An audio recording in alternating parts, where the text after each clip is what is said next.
দেখুন, ক্রিমিনালের কোনো দল হয় না, কোনো জাত হয় না, কোনো ভাষা হয় না। ক্রিমিনাল মানে ক্রিমিনাল। পুলিশ পুলিশের কাজ করছে। পুলিশকে তৃণমূল কংগ্রেসের তরফ থেকে এবং প্রত্যেকটি মানুষের তরফ থেকে, সাধারণ মানুষের তরফ থেকে, নাগরিকের তরফ থেকে আমাদের বলা আছে যে তারা সাধারণ মানুষকে সুরক্ষা দেবে এবং সাধারণ মানুষের সব সুরক্ষার ব্যবস্থা করতে করতে যা যা পদক্ষেপ নিতে হবে সেটা নেবে। এরকম দুষ্কৃতী যারাই আছে, যাদের কাছে অস্ত্র, অগ্নি অস্ত্র আছে বেআইনি, তাদের গ্রেফতার করুক, তাদের সাজা দিক। আমরা সবসময় প্রশাসনের পাশে আছি। দেখুন, আপনি জানেনই এখানে যিনি আছেন অর্জুন, এনার কাজই হচ্ছে অগ্নি অস্ত্র আনানো, বোমের মশলা আনানো, মানুষ খুন করানো, মানুষকে মারধর করানো, দাঙ্গা লাগানো, এটাই তার কাজ। সেরকম কিছু প্রতিশ্রুতি নিচ্ছে, কিন্তু আমি দায়িত্ব নিয়ে বলতে পারছি ব্যারাকপুর পুলিশ কমিশনারেট এবং পুলিশ প্রশাসন একদম কড়া পদক্ষেপে আছে, কাউকে কিছুই করতে দেবে না। যে যতই ভাবে ভাবুক, কিচ্ছু হবে না। তাহলে তো ভালো। প্রাক্তন সাংসদের অত ক্ষমতা আছে কি এই এখনো প্রাক্তন সাংসদের লোকেদের কাছে থেকে অস্ত্র পাওয়া যাচ্ছে। এটা তো তাহলে তো আমরা বিজেপি অনেক স্ট্রং, তৃণমূল এখনো রাস্তায় কি করে বেরোচ্ছে? তো বাড়ি ঢুকে যাওয়া দরকার আছে। তাহলে তো বাড়ি ঢুকে যাওয়া দরকার। ও বেরোচ্ছে কি করে? ওরা তো সাহস কি করে হচ্ছে কি বেরোচ্ছে? এই বড় বড় কথা বলছে। এই যে বলেছে তার অত সাহস হচ্ছে কি করে? যদি সবই আমারই লোক থাকে তাহলে এরা এরা বাড়ি থেকে বেরোচ্ছে কেন? তৃণমূল তো বাড়ি ঢুকে যাওয়ার কথা। ছাড়ুন পার্থ ভৌমিক, এটা নাটকবাজ মাতাল লোক, তার কথা আপনি বারবার আমাকে জিজ্ঞেস করেন কেন? কালকে দেখলেন না ওই একটা 81 বছরের বাঙালি ভদ্রলোককে খুন করলো। ছেলে বলছে রবীন ভট্টাচার্য মেরেছে, ও বলছে হৃদয় রোগের মারা গেছে।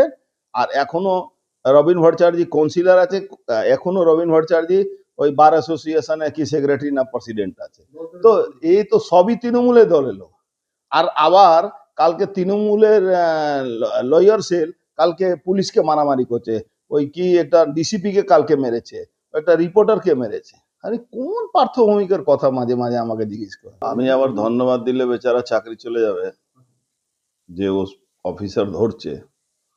কিন্তু আমি মনে করছি কি কিছু অফিসার এখনো ভালো আছে যারা এন্টি ক্রিমিনাল হয়। আপনি ভাটপাড়া থানা ধরছে, নয়াটি থানাকে ধরছে, বীজপুর থানা ধরছে, কি বাসুদেবপুর থানা ধরছে, কি জগদ্দল থানা ধরছে, কি ব্যারাকপুর ধরছে, কি টিটাগড় ধরছে? ধরছে না। কিছু কিছু অফিসার হয় তারা নিজের বিবেকে এই কাজগুলো করে। কিন্তু আবার আমি তাদেরকে ভালো বললে তার চাকরি নিয়ে টানাটানি হবে। কিন্তু যারাই যেই অফিসারগুলো এর মধ্যে খেটে খুঁটে কাজ করছে, আমি তাদেরকে সত্যিকারে বলছি তারা ভালো কাজ করছে। আমরাও এটাই চাই, সবসময় চাই কি অপরাধ আর অপরাধী দুজনকে মাথার উপরে রাখতে না, পায়ের তলা রাখতে। অপরাধ আর অপরাধীকে পায়ের তলা রাখুন, তাতে কিন্তু শহর শান্ত হবে, জেলা শান্ত হবে, রাজ্য শান্ত হবে। কিন্তু এই সরকার অপরাধ আর অপরাধীকে বাবা আর দাদা বানিয়ে দিয়েছে। যারা লাতখোর, যারা সবসময় পুলিশের ভয়ে পালিয়ে বেড়াতো, আজকে সেই পুলিশ লোকেরা তাদেরকে সিকিউরিটি দেয়। এই দুর্ভাগ্য আমাদের এই রাজ্যের। হ্যাঁ, নিশ্চিতভাবে কিছু কিছু অফিসার ভালো আছে, তারা কাজ করছে। তোর অস্ত্রগুলো আসতে কোনো বিদেশ থেকে আসে না। আপনি পতল্লেপুর চলে যান, আপনি ওই খড়দার ওই হাই রোডের পাশে চলে যান, দোকানে দোকানে বিক্রি হয়। কি বলছেন?